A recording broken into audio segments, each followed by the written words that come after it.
Alright everyone, I can't believe that I have to make a video on this subject, like pointing the obvious out. And for most of you, if you're part of my audience, you will understand this. But there are people in the Twitter echo chamber who think that somehow you have to side with communist rioters or you're not a libertarian. And I know it's a propagandist attack line. It's part of a literal organized propaganda effort at this point. You've seen a change in the last 48 hours. Now that you have a federal response to rioters in Portland, it's big in trending on all the far-left echo chambers, and the attempt is to spew propaganda. See, before, they would pose as right-wingers who wanted Trump to respond more, a blackpilling attempt. Now that he's responded, they revert to saying that you're a bootlicker and he's a wannabe dictator.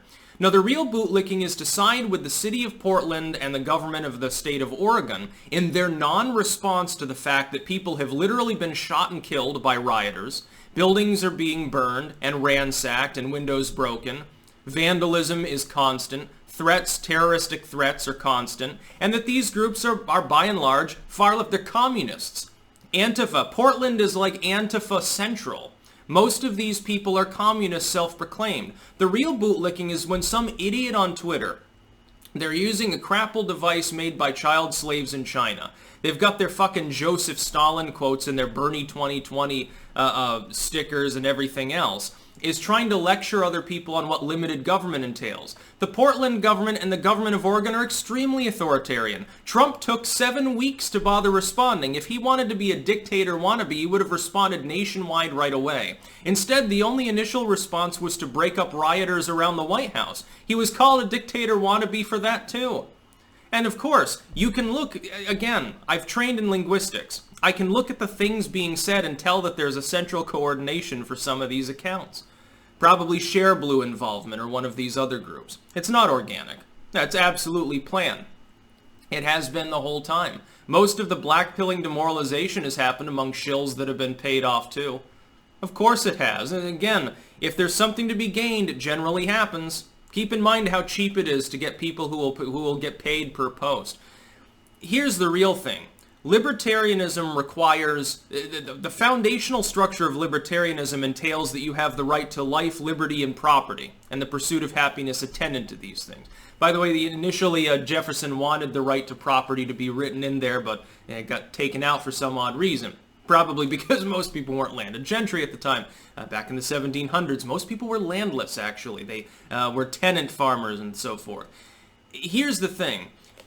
If someone is burning down a federal building, does that not endanger every other structure in the area and warrant some sort of response to prevent that building from burning down and the whole city from going up in smoke? Well, there's your property right there. When a rioting horde is randomly attacking anyone within proximity, does this not violate people in that community who should have the right to walk down a public street, which they're in part paying for, without the fear of getting shot or stabbed?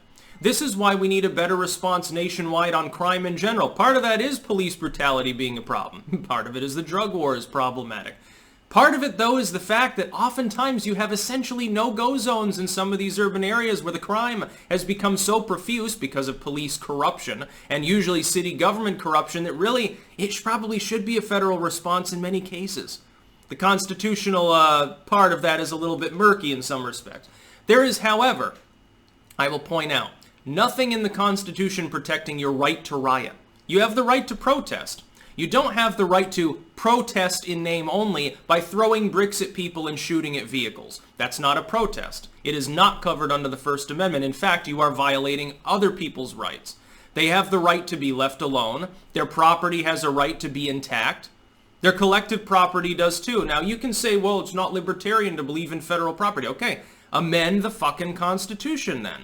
Eliminate the idea of federal property. You know, that would be fine. Hell, you wouldn't have to pay as many taxes. I would support that. That's perfectly fine, but it is there.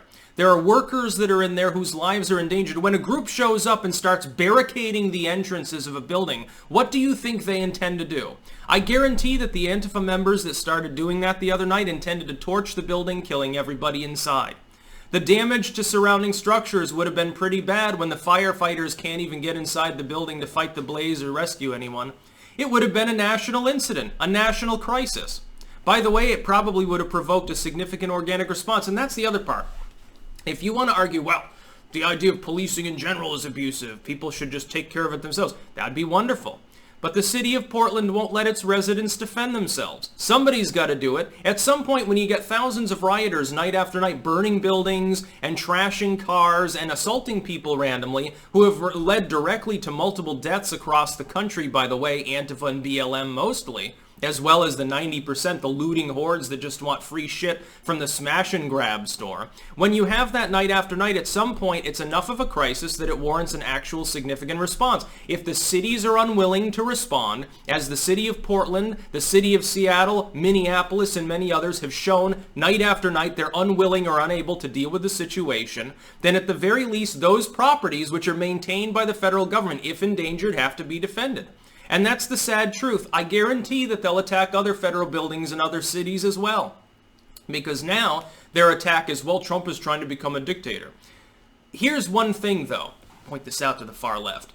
You may think that you're doing yourself some favors by doing this, like that your propaganda is working, only on your echo chambers where 90% of people believe in what you're saying anyway. I hate to tell you this, but the response of the average American in small-town America, the suburbs, rural areas, you know, something like 70% of the U.S. population, is overwhelmingly negative. There's a reason why they're buying even more guns now. They've practically exhausted the supply. Again, you can get like guns and shit like that online delivered to an FFL and so forth.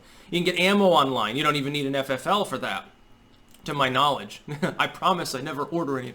And anyway, look at the stock. It's depleted. You can the only kinds of ammo you can get are like the really wonky ones that nobody needs anyway.